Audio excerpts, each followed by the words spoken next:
खौफनाक हवेली का भूत भाग 2। अगर आपको सच्ची डरावनी कहानियां पसंद हैं तो आप सही जगह आए हैं। सब्सक्राइब करें सुनील श्रीवास्तव डरावनी हिंदी स्टोरी और हमारे साथ जुड़े भूतिया रहस्यों की खौफनाक दुनिया में। अब सुनिए इस भूतिया कहानी का अगला भाग जो आपकी रूह कंपा देगा।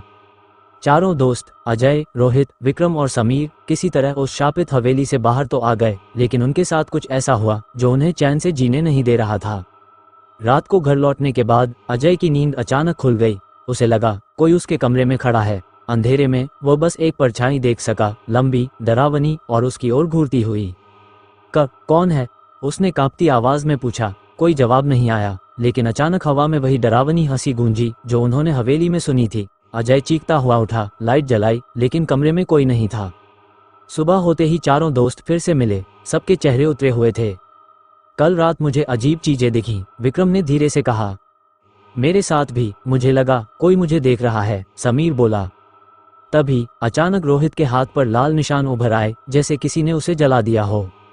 हमें कुछ करना होगा, अजय बोला। हवेली से जो भी हमारे साथ आया है, हमें उसे रोकना होगा। गांव के सबसे बुजुर्ग व्यक्ति बाबा रघुनाथ ने उनकी बात सुनी और डर से कांपते हुए बोले, तुम लोगों ने बहुत बड़ी गलती कर दी है। वह आत्मा अब तुम्हारे पीछे है और अगर उसे रोका नहीं गया तो तुम सब। तो हम सब क्या बाबा? विक्रम ने घबराकर पूछा। तो तुम सब जिंदा नहीं बचोगे, बाबा ने धीमी लेकिन गंभीर आवाज में कहा। बाबा ने उन्हें एक उपाय बताया। हवेली के अंदर उस कमरे में जाना होगा जहां आत्मा कैद थी और वहां एक विशेष अनुष्ठान करना होगा। रात होते ही चारों दोस्तों ने हिम्मत जुटाई और फिर से हवेली में घुस गए। हवेली इस बार पहले से भी ज्यादा डरावनी लग रही थी। जैसे ही वे अंदर पहुंचे, दरवाजा जोर से बंद हो गया। तभी हवा में एक आवाज गूंजी, अब तुम वापस नहीं जा सकते।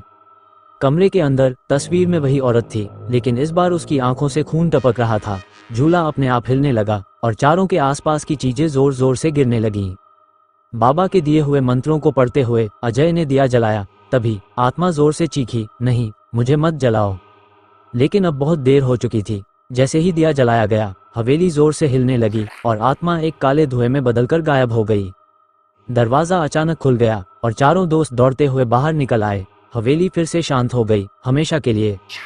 गांव लौटकर बाबा ने बताया, अब वो आत्मा मुक्त हो चुकी है, लेकिन याद रखना, हर जगह हर आत्मा इतनी आसानी से नहीं जाती। तो दोस्तों, क्या आपको लगता है कि सच में कोई आत्मा पीछा कर सकती है या फिर ये सिर्फ वहम है? हमें कमेंट में जरूर बताइए और सुनील श्रीवास्तव डरावनी हिंदी स्टोरी को सब्सक्राइब करना ना भूलें, क्योंकि हम लाते हैं आपके लिए सबसे खौफनाक और सच्ची डरावनी कहानियां। Bye, take care. और हाँ, अगर रात में कोई दरवाजे पर दस्तक दे तो पहले देख लेना, कहीं वो फिर से न आ गई हो।